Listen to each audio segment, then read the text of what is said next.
to Machine God Eats, ladies and gentlemen. My name is Mr. Darling. If you've never been here before, welcome.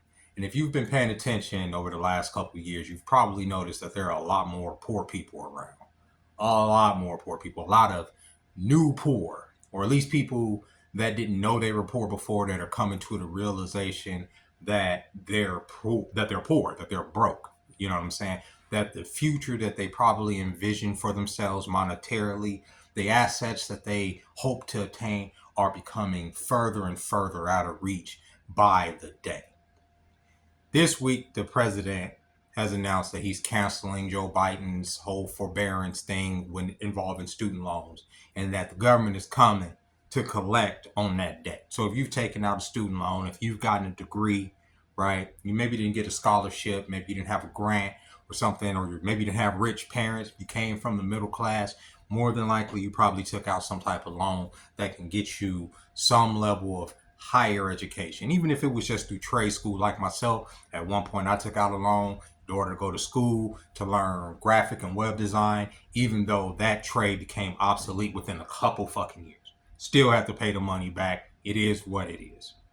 But a lot of people have money, have debts that are hundreds of thousands of dollars, almost $500,000 in debt with some of these more advanced courses and the more advanced degrees that they've pursued. And now the government is saying that starting May 5th, they want their money.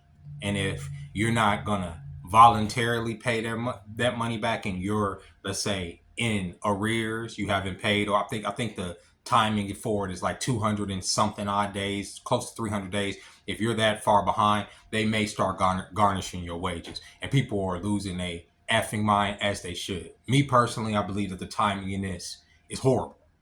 It's horrible.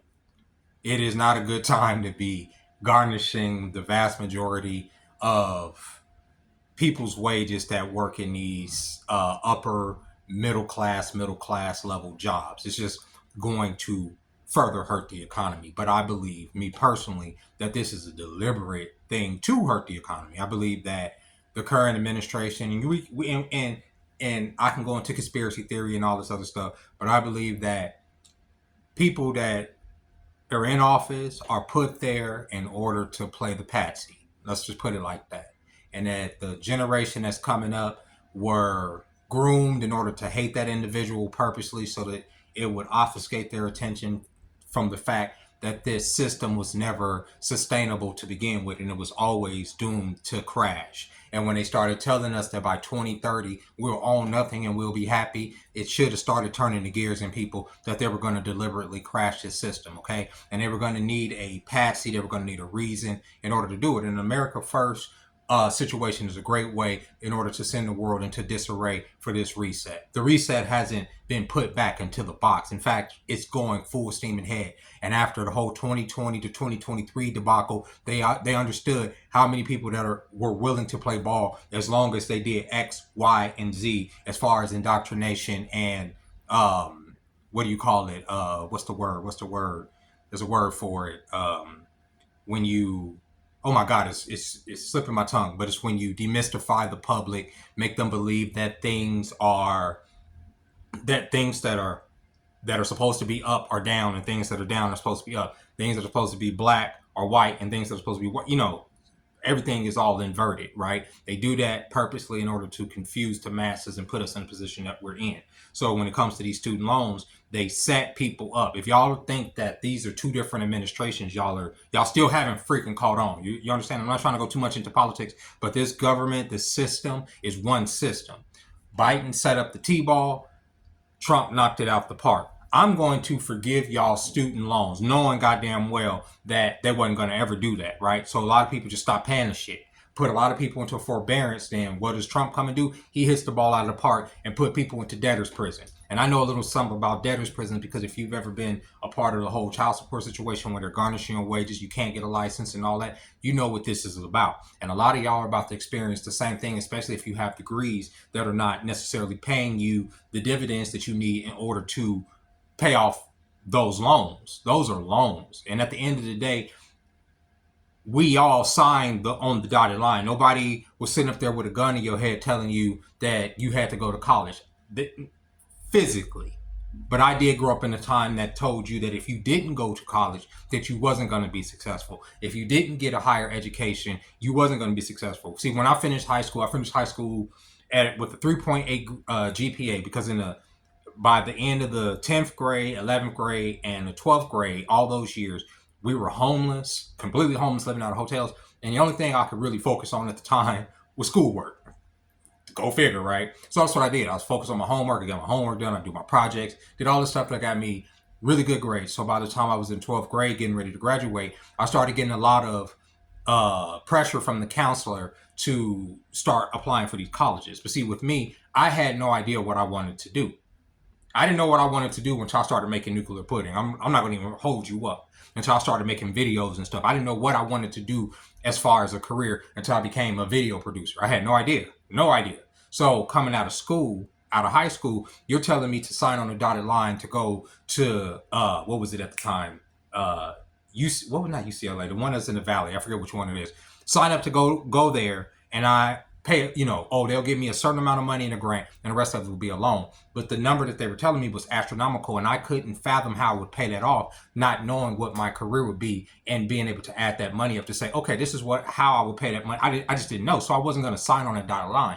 And I remember the fucking counselor's name. His name was Mr. Rosenthal. This motherfucker just drove me up the wall. And everybody that knew me at the time knew I hated this man. Because I wanted to put hands on him. I'm not going to hold you up. Because after I told you once, see, by the middle of 12th grade, I was 18. I was a grown ass man.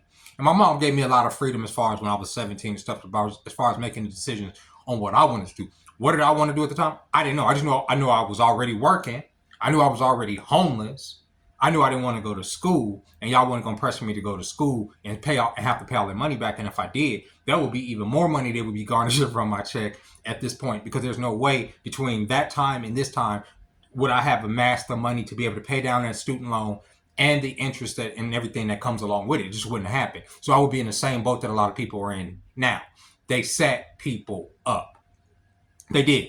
And it goes even with the whole family thing. It's not just with the schooling. It also goes with starting families and relationships. They purposely know that it's our inherent nature to go into these families and try to raise these kids and mature as individuals together, right? But what did they do? They introduced all these little extra elements to divide the family, right? Purposely, and incentivize the family being split apart. Why did they do that?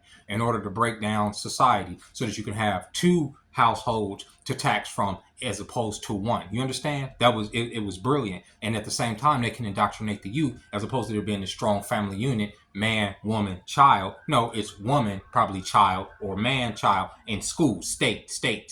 Learn from the state. That's why so many people have been indoctrinated to believe that the state is going to take care of them, when, as we are all seeing right now, the state has no intention on taking care of you, me, or nobody. So if you're new poor, if you've never been poor, there's a lot of people that have been in the middle class their whole life. They come from the suburbs. Their parents had an okay job, decent job, but the economics of this particular reality that we find ourselves in is not adding up to what they envision their future would be. It's fucked up. Okay, you're new poor. You're understanding that you are no better than a nigga that's living in the hood that's trapping. You know better than maybe the single mom that's down there at the welfare office, because you probably about to be down there too trying to get some stamps. And now even with Section 8, they putting limits on how much help and everything that you can get out of that system, out of that machine. They're literally about to cut everybody off at the knees, from lower class to middle class to upper class. And in a way, and I used to say, okay, this is a sadistic way of feeling. I feel that it's necessary in order for society to heal itself. Society is sick across the fucking board. And if that means that we have to reset this world, not we, but we're part of this machine, it's gonna happen. What else are we gonna do? So when they say by 2030 you're gonna own nothing and be happy, what do y'all think that means? That means they're gonna be able to sit there to come in and play rescue rangers after we didn't suffer for half a goddamn decade or more. They're gonna come and play rescue rangers. They're gonna offer solutions. They're gonna offer this. They're gonna offer these 15-minute cities and all these other things, and incentivize us being good little slaves in order to just get a piece of that pie, to be a part of their society, to get that little bit of comfort that we once knew. That's what it is. They set us up. That's the whole point. That's it. And people were too prideful to even understand that. That's why you would have the conversation over the last month. Black men don't get degrees. Well, a lot of us are sitting right now glad we didn't get goddamn degrees, because a lot of y'all on here crying saying, I owe $200,000. How am I gonna pay that back?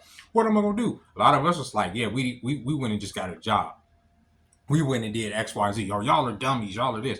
Well, a lot of us didn't know what we wanted to do. So I'm not gonna go and sit in somebody's classroom just for the sake of society. You know what I'm saying? At that time, I had a young family. I had to work. You understand what I'm saying? I got into fitness real heavy at the time. That's, as a young adult, that's when I started to learn about macros and taking care of your body, which I feel personally is more important than anything that any course would have taught me that didn't involve that. Because even to this day, I am still healthy at 42, going on 43 years of age, because I know how to eat and I know how to take care of my body. That's what it is. You understand what I'm saying? What does school teach you besides how to be a good slave, to be a good cog in a machine? Yeah, they'll pay you more dividends, but when you get to a point like this where they feel that they can just pull the rug from under you, they're going to do it. So it don't matter if you're rich, poor, or not. The machine's going to fuck you when it's ready to fuck you regardless.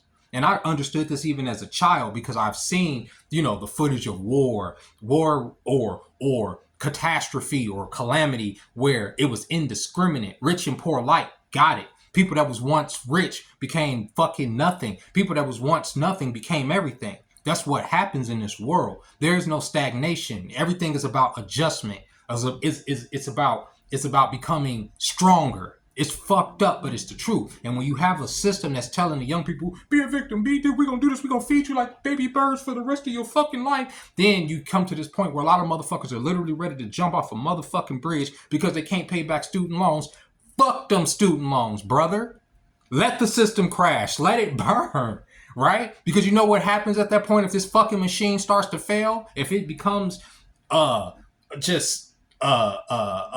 what is it, like a scrap heap under its own greed, under the weight of its own greed? You know what will happen after that? We come together. We go back to the ways of old. We start going outside and mingling with each other. We start being sociable again. We start having parties where you're not charging fucking, $30 or $30 to $50 fucking dollars to get in at the gate, plus bottles and all that dumb shit that we didn't fucking adjusted ourselves to.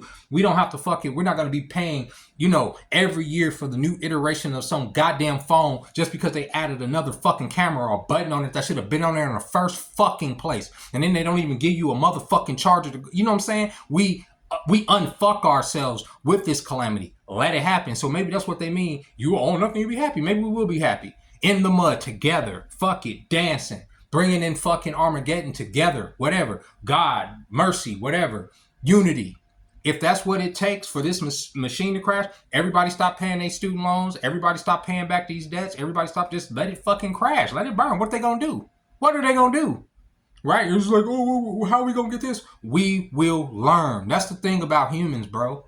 That's why we're the dominant species. It's not because, we're the biggest thinkers. It's not because we're the strongest people. It's because we are the best at adapting and adjusting. And right now, it's time for us to adjust. They're not going to stop fucking us. They're not going to do that.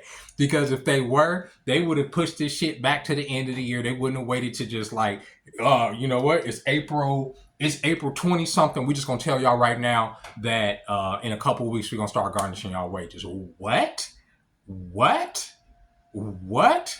So I understand people crashing out. You understand what I'm saying? People living in a car now. This is America. This is what it is. And honestly, I can't say that we don't deserve it. I can't say that we don't deserve it, brother. For so long, people were so apathetic towards the evils that America committed around the world because it didn't affect them. I saw it with my own eyes because I've always been obsessed with this shit. I've always watched it. I've always been the nerd that watched the people move us pawns on this chessboard the way that they do. It's just fascinating to look up at it. You understand? And I've seen it, and I've seen people ignore it, and they just because it didn't affect them. But the moment it started to affect them, the moment that everything starts to encroach upon them. The moment that checkmate is upon them, now it's like, oh my God, I'm poor now. What are we gonna do? There's no future. Da-da-da-da. Welcome to the motherfucking club. Welcome to the club. Welcome to the club of wage garnishments. Welcome to the club of being de-person. Welcome to the club of the fucking machine just taking you and bending you over and fucking you every time you get your paycheck. Welcome to the world, bro. Welcome to the dystopian future that we all collectively designed together, where we all fucked up, codependent on this machine, the fucking internet, and this codependency nonsense, the fucking drugs that we take to numb ourselves, okay? The entertainment we flood our fucking brains with in order to not think about the reality that we actually live in. You understand what I'm saying? We created this reality collectively, brother. We did. We can't just put out the fucking blame somewhere else. But here's the beauty of it. We can also create another reality too. Fuck this machine, bro. Wherever this was going, you know, the culmination was seeing 6 crazy bitches go into space and them try to feed that shit to us like that shit was real. That should have been the end of that shit right now. The credit should have just started rolling on this game, and that's it. Like, let's just put it away, start something new, and then come back with some new shit. Cause that's what we need to do.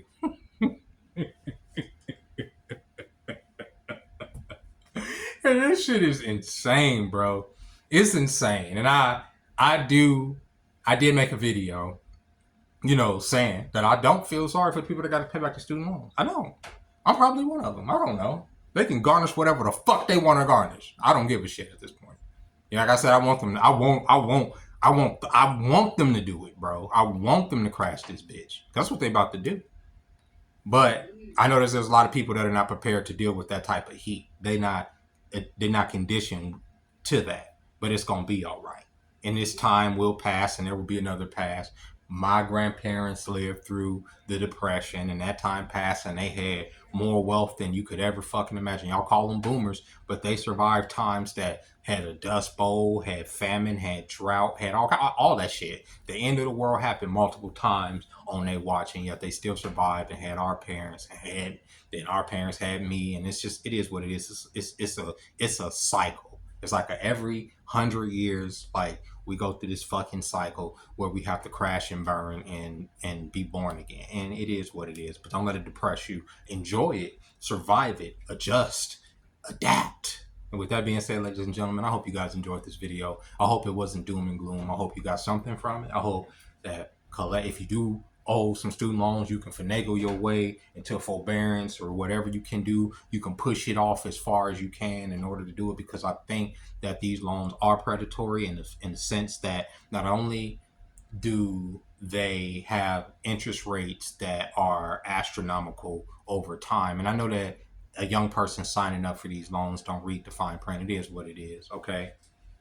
But it's also the fact that the banks take these loans, and just like with the housing situation, they back them. You understand what I'm saying? And sell the loans to other people, because the government has guaranteed that these loans will be paid back, and the government has guaranteed that these loans will be paid back by the people, and so the government is coming to collect, because if the people do not pay back, the economy will crash. But I believe the government knows that the people can't afford to pay those loans back. And with that being said, ladies and gentlemen, I'll catch y'all next time. Bye-bye.